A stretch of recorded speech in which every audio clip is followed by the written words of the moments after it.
akan menerbitkan paksaan pemerintah. Beberapa TPA yang kemudian sangat rentan terkait lingkungan kami tutup.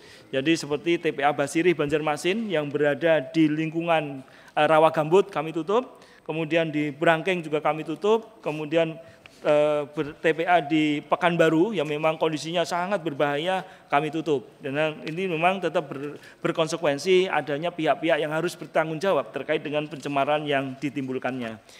Mungkin itu Pak sekalian yang dapat kami sampaikan. Namun sebelum mengakhiri kami menyikapi arahan Bapak Wakil Ketua Pak Bambang bahwa terkait dengan penanganan pemulung tadi Pak mohon izin kami agak klarifikasi sedikit bahwa kegiatan yang kami lakukan penegakan hukum itu salah satunya ada di Limo itu di daerah Depok dan ini sudah dikeluhkan berkali-kali Pak. Kemudian ini bukan pemulung tetapi suatu usaha pengumpulan sampah yang tanpa izin. Jadi itu telah mencemarkan kerusakan yang luar biasa. Hari ini sedang melakukan proses penyidikannya dan telah menjadi tersangka, namun juga masih akan kami bebankan untuk biaya penanggulangan kerusakan lingkungan dan pemulihannya. Jadi ini tapi tidak hanya ini aja Pak. Beberapa lokasi juga sudah mengemuka, termasuk beberapa perusahaan besar yang kemudian mengimportasi kertas dan menimbulkan pencemaran dari tempat pemrosesan akhirnya juga sedang naik di dalam proses penyidikannya. Jadi kami mohon izin paling tidak ada 20-an proses penyidikan di sampah saja saat ini sedang berjalan. Tentu ini memerlukan waktu karena memang ada pembuktian yang harus legally binding Pak dari hasil lab-lab tersebut. Kami mohon izin berkenan untuk menunggu proses penyidikan yang dilakukan oleh teman-teman penyidik. Demikian mungkin yang kami dapat sampaikan. Kemudian hal yang lain terkait dengan gangguan ke lingkungan kami support sepenuhnya arahan-arahan dari Bapak pimpinan nanti bila mana kita akan melaju lebih dalam lagi karena memang kami selalu melakukan langkah-langkah double terkait dengan kegiatan pengaman lingkungan termasuk katakan di pagar laut Tangerang, kemudian di Bekasi, kemudian di Purwopari dan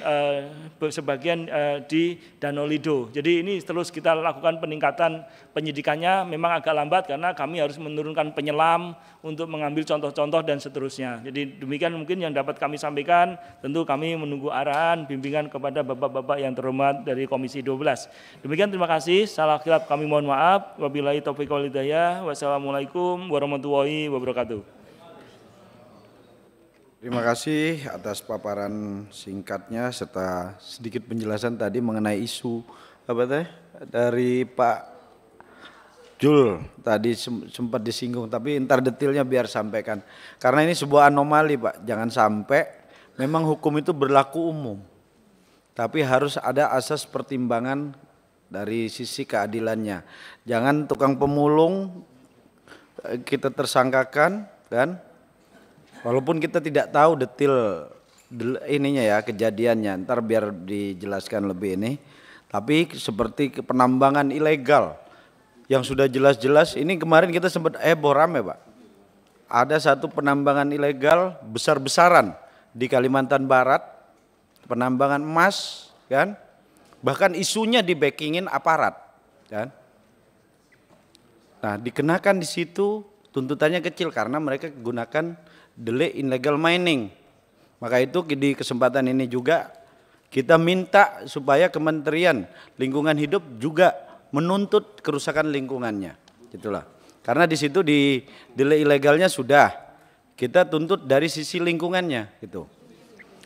Baik, mungkin ntar di sisi pendalaman salah satu yang fokus kami terhadap illegal mining karena ini salah satu perang besar yang harus kita laksanakan bersama seperti komitmen Presiden tidak boleh ada yang ilegal, tidak boleh ada aparat-aparat yang backingin penambang-penambang ilegal tersebut. Jadi menurut kami persilahkan.